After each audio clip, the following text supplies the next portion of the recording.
राज्यमंत्री आणि छत्रपती संभाजीनगरचे एक सक्षम नेतृत्व माननीय अतुलजी सावे, मनापासून आभार. मंडळींनो, कुठलीही योजना आणणं खूप सोपं असतं, पण त्याची अंमलबजावणी करणं आणि ती यशस्वी करणं हे काहीच अवघड असतं. पण सगळी अवघड कार्य जी व्यक्ती गेल्या अनेक वर्षांपासून पेलतीये आणि त्याचा एक वेगळा उच्चांक किंवा त्याचा एक वेगळा रेकॉर्ड जी व्यक्ती करतीये ती व्यक्ती म्हणजे आपले लाडके मुख्यमंत्री माननीय श्री देवेंद्रजी फडणवीस साहेब. यानंतर विनंती आहे माननीय देवेंद्रजी फडणवीस साहेब मुख्यमंत्री महाराष्ट्र राज्याला कृपया आपण मार्गदर्शन करावे. हिंदवी स्वराज्याचे सरसंस्थापक छत्रपती शिवरायांना मानाचा मुजरा करतो. भारतीय राज्यघटनेचे शिल्पकार भारतरत्न डॉक्टर बाबासाहेब आंबेडकर यांना मानवंदना अर्पित करतो. आणि आजच्या गिनीज बुक ऑफ वर्ल्ड रेकॉर्डमध्ये महावितरणच्या सौर ऊर्जा पंपाची नोंद करण्याच्या या अतिशय महत्त्वपूर्ण कार्यक्रमामध्ये मंचावर उपस्थित मंत्रिमंडळातील माझे सहकारी राज्याचे अपारंपरिक ऊर्जा मंत्री श्री अतुल सावेजी, राज्यमंत्री Meghnatai Bordikar, Guinness Book of World रेकॉर्डचे परीक्षक श्री काल सॅबिले, श्रीमती आभा शुक्ला, श्री प्रवीण परदेशी, श्री लोकेश चंद्र, श्री प्रत्युष मिश्र, श्री विश्वास पाठक, प्रशांत बंब, सुरेश धस, अनुराधाताई चव्हाण, संजयजी केणेकर, नारायणराव कुचे, आदित्य जीवने, अनिल मक्रिये, बापू घडामोडे, राजेंद्र पवार, योगेश गडकरी, नारायणराव कराड, संदीप पाठक, गोपाल काबरा,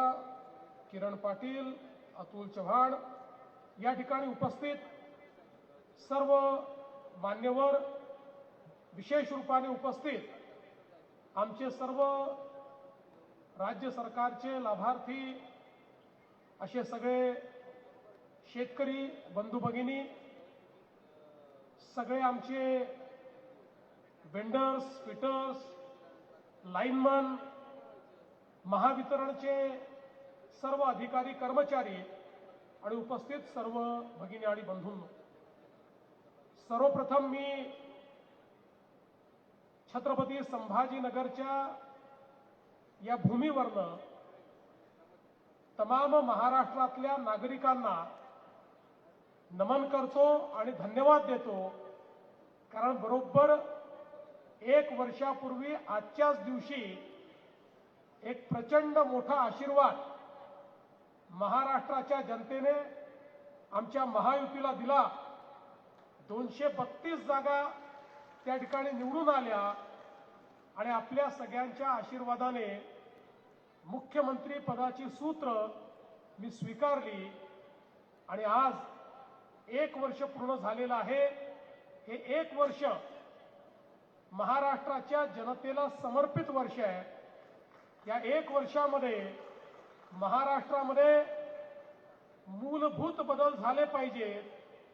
या महाराष्ट्रातला दीन, दलित, गोर, गरीब, आदिवासी, शेतकरी, शेतमजूर, महिला, अल्पसंख्याक सगळ्यांच्या जीवनामध्ये एक मूलभूत परिवर्तन करण्याकरता वेगवेगळ्या योजना आम्ही आणल्या, त्या यशस्वीपणे आम्ही कार्यान्वित केल्या. आणि आज 1 वर्ष झाल्यानंतर पुन्हा एकदा महाराष्ट्राच्या जनतेला आश्वस्त करू इच्छितो, महाराष्ट्र आता थांबणार नाही. हा असाच पुढे जात राहील, पुढे जात राहील, पुढे जात राहील. भगिनी आणि बंधूंनो, आजचा कार्यक्रमही अत्यंत महत्त्वाचा कार्यक्रम आहे. मला आठवतं 2014ला ज्यावेळी महाराष्ट्राचा मुख्यमंत्री झालो आणि 14 ते 19 या कालावधीमध्ये 2 वेळा प्रखर दुष्काळाचा सामना करावा लागला. आणि त्यावेळी महाराष्ट्राच्या शेतकऱ्यांच्या ज्या अडचणी आहेत त्या अडचणी समजून घेत असताना एकीकडे पाण्याची अडचण आणि दुसरीकडे विजेची अडचण, या दोन्ही अडचणी अत्यंत प्रमुख असल्याचं आमच्या लक्षात आलं. शेतकऱ्यांना एकतर त्या ठिकाणी अर्धे दिवस दिवसा वीज मिळते, अर्धे दिवस रात्री वीज मिळते, ती पण अनेक वेळा अडचणीची व्हायची आणि म्हणून शेतकऱ्यांची मागणी असायची, आम्हाला दिवसा 12 तास वीज द्या, आम्हाला मुबलक अशा प्रकारे आमच्या शेतीला पाणी मिळालं पाहिजे. आपण जलयुक्त शिवार योजना केली. त्या जलयुक्त शिवार योजनेमध्ये माननीय उच्च न्यायालयाने जी कमिटी बसवली, त्या कमिटीच्या रिपोर्टमध्ये आलं की मराठवाड्याची पाणी पातळी ही वर आली आणि महाराष्ट्राची पाणी पातळी देखील त्या ठिकाणी वर आली. पण ते पाणी शेतीमध्ये जाण्याकरता दिवसा विजेची आवश्यकता होती. विशेषतः रात्रीच्या विजेमुळे शेतकऱ्यांना साप, विंचू, जंगली जनावर यांची जी अडचण व्हायची आणि महिला शेतकऱ्यांना तर विशेष अडचण व्हायची, त्यामुळे एक प्रकारे शेतीवर अनेक बंधनं ही त्या काळामध्ये आली होती. आणि म्हणून तेव्हाच आपण सौर कृषी वाहिनीची योजना सुरू केली आणि हा निर्णय केला की आपण आपले जे फिडर आहेत ते सेपरेट करायचे आणि सगळे फिडर हे सौर कृषी वाहिनीवर न्यायचे. त्याचा पहिला प्रयोग माननीय अण्णा हजारेंच्या राळेगण सिद्धीला आपण केला. तो प्रयोग यशस्वी झाला. 1000 मेगावॅट आपण त्या काळामध्ये केलं आणि एक प्रूफ ऑफ कॉन्सेप्ट हा आपण तयार केला. सोबतच 1 लाख सौर पंपाची योजना घोषित केली आणि तीही योजना आपण कार्यान्वित करत होतो. दुर्दैवाने मध्यंतरी सरकार नव्हतं, योजना कुठेतरी बंद पडली. पण 2022च्या मध्ये पुन्हा सरकार आलं आणि त्यावेळेस मी हक्काने ऊर्जा विभाग मागून घेतला आणि या ऊर्जा विभागामध्ये आपण एक मोठं ट्रान्सफॉर्मेशन सुरू केलं आणि आपलीच योजना ही सौर कृषी वाहिनीची आणि सौर कृषी पंपाची केंद्र सरकारने एक पत्र सगळ्या राज्यांना पाठवलं की महाराष्ट्राची योजना ही तुमच्याही राज्यात लागू करा. आणि केंद्र सरकारने माननीय मोदी साहेबांनी आपली जी कुसुम योजना आहे त्या योजनेमध्ये याचा समावेश करून कुसुम अंतर्गत सौर कृषी पंप आणि सौर कृषी वाहिनी या दोन्ही योजना त्या ठिकाणी समाविष्ट केल्या. आणि त्यानंतर मात्र महाराष्ट्र थांबलाच नाही. मी आपल्या महावितरणचं आणि आपल्या सगळ्या अधिकारी कर्मचारी आणि आपले सगळे जे वेंडर्स आहेत त्यांचं अभिनंदन करतो की त्यानंतर ज्या वेगानं आपण काम केलेलं आहे. आज बघा देशामध्ये कुसुमच्या अंतर्गत एकूण 9 लाख पंप 9.5 लाख पंप लागले आहेत. त्या 9.5 लाख पंपापैकी 7 लाख पंप एकट्या महाराष्ट्राने लावलेले आहेत.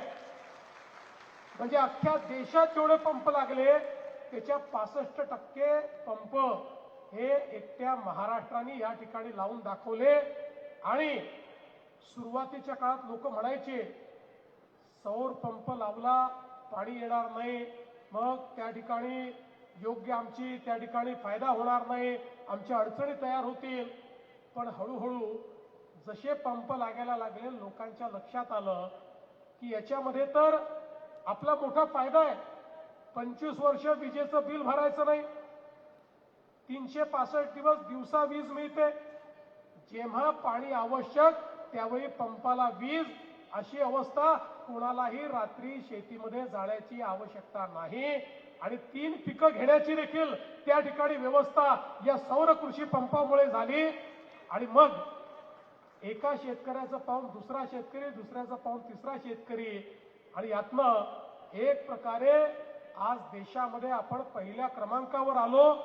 आणि मग हळूहळू ही जी सगळी इकोसिस्टीम आपल्याकडे तयार झाली त्यातूनच ही आपली क्षमता तयार झाली.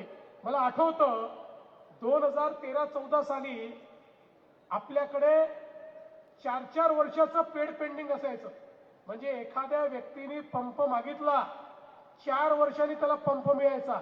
तो चातकासारखी वाट पाहायचा. वर्षाला 12,000, 13,000, 15,000 पंप आम्ही लावायचो. आणि आमच्या विधानसभेत सर्वात जास्त चर्चा कशावर व्हायची तर पेड पेंडिंग कधी पूर्ण होणार. आपण 14 नंतर जवळपास पेड पेंडिंग तर संपवले, पण तरीही दरवर्षी येणारी डिमांड ही आपण संपवू शकत नव्हतो. पण आज अशी स्थिती आहे की दरवर्षी 20-25 हजार पंप लावणारा महाराष्ट्र एका महिन्यामध्ये 45,911 पंप हे या ठिकाणी लावू शकला आणि Guinness Book of world record मध्ये याची नोंद झाली. खऱ्या अर्थानं हे ट्रान्सफॉर्मेशन आपण बघितलं पाहिजे. ज्यावेळी ही योजना मी विधानसभेत घोषित केली, मागेल तेरा सौर कृषी पंप, त्यावेळी आमच्या विरोधकांनी थोडं त्याची मजाक उडवण्याचा प्रयत्न केला. एक प्रकारे माझ्यावर थोडी टीका टिप्पणी केली की तुम्ही नुसतं बोलताय, पण आम्ही ते करून दाखवलं. आणि आज बघा परिस्थिती अशी आहे, हे जेवढे शेतकऱ्यांनी आमच्याशी इंटरॅक्ट केलं, बाहेरही शेतकऱ्यांशी मी इंटरॅक्शन केलं, डिमांड त्यांनी दिल्यापासनं 1 महिन्यामध्ये लोकांचे पंप या ठिकाणी लागायला लागले. हा रेकॉर्ड आपण तयार केला. मागेल त्याला सौर कृषी पंप आज आपण देतो आहोत आणि एका महिन्यामध्ये 45,911 पंप लावून एक नवीन गिनीज बुकचा रेकॉर्ड आपण तयार केलेला आहे. मी खरोखर या ठिकाणी आमच्या गिनीज बुकचे जे निरीक्षक आलेले आहेत श्री काल, त्यांचे मी फार मनापासून त्यांचे आभार मानतो. थँक्यू मिस्टर काल for nominating us in the Guinness Book of World Record, and I would like to tell you that this record will be broken only and only by Maharashtra. आम्हीच आमचा रेकॉर्ड ब्रेक करून दाखवू आणि त्या दृष्टीनं पुढच्या काळामध्ये हे काम करू. आणि म्हणून आज मी सांगतोय, आता आपण 7.5 लाखावर पोहोचलो. मी अतुल सावेजी, मेघनाताई, लोकेशजी आणि आभा शुक्ला आपल्या सगळ्यांना सांगतो, पुढच्या वर्षी 10 लाख पंप पूर्ण झाले पाहिजे. हे आपलं टार्गेट पक्का आहे. 10 लाख पंपावर आपण पोहोचलो पाहिजे. आणि मी AIIBचं देखील मनापासून आभार मानतो की आता वित्त पुरवठ्याची देखील चिंता नाही. त्यांनी 10,000 कोटी रुपये आपल्याला दिलेले आहेत. त्यामुळे आता कुठेही आपण अडकणार नाही. ही खरोखर अत्यंत महत्वाची गोष्ट आहे. आणि यासोबत हे देखील महत्वाचं आहे की महाराष्ट्र आता पहिलं राज्य होत आहे की ज्या राज्यामध्ये शेतकऱ्यांकरता वेगळी वीज कंपनी तयार करून सगळ्या शेतकऱ्यांना सौर वीज देण्याचा पराक्रम पुढच्या वर्षीच्या शेवटापर्यंत महाराष्ट्र करेल. 3,000 मेगावॅट तयार झाली आहे. पुढच्या वर्षीच्या डिसेंबर पर्यंत 16,000 मेगावॅट वीज ही सौर ऊर्जेतनं शेतकऱ्यांना मिळेल. आणि महाराष्ट्राचा अन्नदाता हा पहिला अन्नदाता असा बनेल की जो कुठलंही प्रदूषण न करता त्या ठिकाणी अन्न उत्पादन करतो आहे आणि आपलं अतिशय चांगल्या पद्धतीनं शेती करतो आहे. आणि म्हणून ही जी काही आपली योजना आहे, एक गोष्ट आपण सगळ्यांनी लक्षात घेतली पाहिजे की याचे किती फायदे आहेत. सौरवर गेल्याने पहिला फायदा शेतकऱ्यांना दिवसा वीज मिळते आहे. दुसरा फायदा शेतकऱ्यांना 25 वर्ष विजेचं बिल भरायचं नाहीये. 5 वर्ष तर आम्हीच गॅरंटी दिली आहे, घेणार नाही, पण 5 वर्षांनी कोण सांगू शकतं. पण ज्यांनी सौर कृषी पंप लावला त्यांना तर 25 वर्ष आता विजेचं बिल भरायचं नाहीये. आणि त्याचा समाजाला फायदा काय आहे, म्हणजे शेतकऱ्याला तर फायदा आहे, पण पर्यावरणाचा फायदा असा आहे की आज ही 16,000 मेगावॅट वीज जी कोळशापासून तयार होत होती, पर्यावरणाची हानी होत होती. रोज CO2चं एमिशन आम्ही करत होतो, रोज आमच्या पर्यावरणाला आम्ही खराब करत होतो. त्या 16,000 मेगावॅट थर्मल पॉवरला आता आम्ही सूर्याच्या आशीर्वादाने या ठिकाणी सौर ऊर्जेमध्ये परिवर्तित केल्यामुळे पर्यावरणाची हानी देखील संपणार आहे. आणि दुसरा फायदा आमच्या महावितरण कंपनीला काय आहे, आमची महावितरण कंपनी 8 रुपयाला ही पॉवर विकत घेत होती. म्हणजे विकत घेऊन ती शेतकऱ्यापर्यंत पोहोचवायला महावितरणला 8 रुपये लागत होते. आणि जेव्हा शेतकऱ्याकडनं आपण बिल घ्यायचो त्यावेळेस आपण ₹1.25 आणि ₹1.5 एवढ्या युनिटचं बिल आकारायचो. म्हणजे आपण विचार केला तर प्रत्येक युनिटच्या मागे महावितरणला जवळपास 6.5 रुपयाचा त्या ठिकाणी लॉस असायचा, जो आपण इंडस्ट्रीकडनं वसूल करायचो आणि राज्याच्या बजेटमधनं द्यायचो. आता जर या विजेचा विचार केला तर ही वीज ॲव्हरेज आपल्याला 3 रुपयांनी पडते आहे, म्हणजे 5 रुपयांनी या विजेची किंमत ऑलरेडी कमी झालेली आहे. म्हणजे आपण जर विचार केला तर जो 5.5 रुपयाची सबसिडी आपल्याला ती पडत होती, आता ती फार कमी त्या ठिकाणी सबसिडी झालेली आहे. 1.5 रुपयाचा विचार केला तर 1.5 रुपये राहिलेली आहे आणि मोफतचा विचार केला तरी 3 रुपये राहिलेली आहे. याच्यामुळे आपण दुसरं काय केलं तर 2025 ते 2030 आपले विजेचे दर MERCनी ठरवून दिले. या दरामध्ये पहिल्यांदा महावितरणनी पिटिशन दाखल करून दरवर्षी विजेचे भाव कमी करण्याचं ठरवलं. घरगुती विजेचे भाव आणि उद्योगाच्या विजेचे भाव देखील दरवर्षी आम्ही कमी करणार आहोत. गेल्या 20 वर्षामध्ये दरवर्षी 9% वाढणारा विजेचा भाव आता दरवर्षी 3% आम्ही कमी करतो आहोत. म्हणजे हाही एक विक्रम आज आपण या ठिकाणी ऊर्जा क्षेत्रामध्ये करून दाखवलेला आहे. आणि याचं कारण ही जी काही आपली योजना आहे या योजनेमुळे आपण करू शकलो. तिसरा याचा फायदा उद्योगाला काय झाला, 6 कंपन्या ज्या पुरवठादार कंपन्या होत्या आता त्या 6 कंपन्या या लिस्टेड कंपन्या झालेल्या आहेत, त्या मोठ्या कंपन्या झालेल्या आहेत. आणि अनेक वेंडर जे छोटे छोटे वेंडर होते ते आता आमचे रजिस्टर्ड वेंडर होऊन देशभरामध्ये ते काम करतायत. आणि जवळपास या संपूर्ण इकोसिस्टीममुळे 1 लाख लोकांकरता रोजगाराची संधी ही ग्रामीण भागामध्ये या एका कार्यक्रमातनं आपण त्या ठिकाणी तयार केलेली आहे. आणि म्हणूनच हा केवळ एक वर्ल्ड रेकॉर्ड नाही, केवळ एक गिनीज बुक ऑफ वर्ल्ड रेकॉर्डचं एक काम आपण केलेलं नाही, संपूर्ण देशाकरता ऊर्जा क्षेत्राकरता एक नवीन दिशा ही महाराष्ट्राने तयार केली आहे. आणि म्हणून तुमच्या महाराष्ट्राकरता, माझ्या महाराष्ट्राकरता एकदा जोरदार टाळ्या आपण वाजवल्या पाहिजेत, अशा प्रकारची माझी आपल्याला विनंती आहे. बंधू भगिनींनो, या 1 वर्षामध्ये आणि मला सांगताना आनंद वाटतो की विशेषतः याच्यामध्ये मराठवाड्याने लीड घेतली आहे आणि मराठवाड्यामध्ये छत्रपती संभाजीनगरनी लीड घेतलेली आहे. एकट्या छत्रपती संभाजीनगरमध्ये 14,000 पेक्षा जास्त शेतकऱ्यांना हे जे कृषी पंप आहेत हे त्या ठिकाणी मिळालेले आहेत. आणि मराठवाड्यातल्या दुष्काळी भागामध्ये आता सर्वाधिक स्वागत या संपूर्ण कृषी पंपांचं होत आहे. आपल्याला कल्पना आहे मराठवाड्याकरता, विदर्भाकरता आणि सगळ्या आपल्या मागास भागाकरता नानाजी देशमुख कृषी समृद्धी योजना आपण सुरू केली. या योजनेच्या माध्यमातून शेतकऱ्यांना सर्व प्रकारची त्या ठिकाणी मदत आपण करतो. मागेल त्याला शेततळं आपण देतो, शेततळ्याचं आच्छादन आपण देतो, BBF आपण देतो, वेगवेगळे अवजार आपण देतो, त्या ठिकाणी ड्रीप आपण देतो. या सगळ्या गोष्टी 90% आणि 100% अनुदानावर आज आपण देतो आहोत. शेतकऱ्यांना कुठेही अडचण येऊ नये आणि शेतकरी हा शाश्वत शेती करू शकला पाहिजे, वातावरणाच्या बदलाचा शेतीवर परिणाम होऊ नये, अशा प्रकारची शेतीची व्यवस्था आज आपण या योजनेच्या माध्यमातून तयार केली आहे. त्याच्यासोबत शेतीला मार्केटशी जोडण्याकरता स्मार्ट सारखी योजना, मॅग्नेट सारखी योजना, या योजना आपण तयार करून मोठ्या प्रमाणात आमच्या शेतकऱ्याला शाश्वत भाव मिळाले पाहिजे, अशा प्रकारचा प्रयत्न देखील आज महाराष्ट्राचं सरकार करत आहे. आणि सगळ्यात महत्त्वाचं जर काही असेल तर आपल्याला याची कल्पना आहे की आपण नदी जोडचा कार्यक्रम देखील हातामध्ये घेतलेला आहे.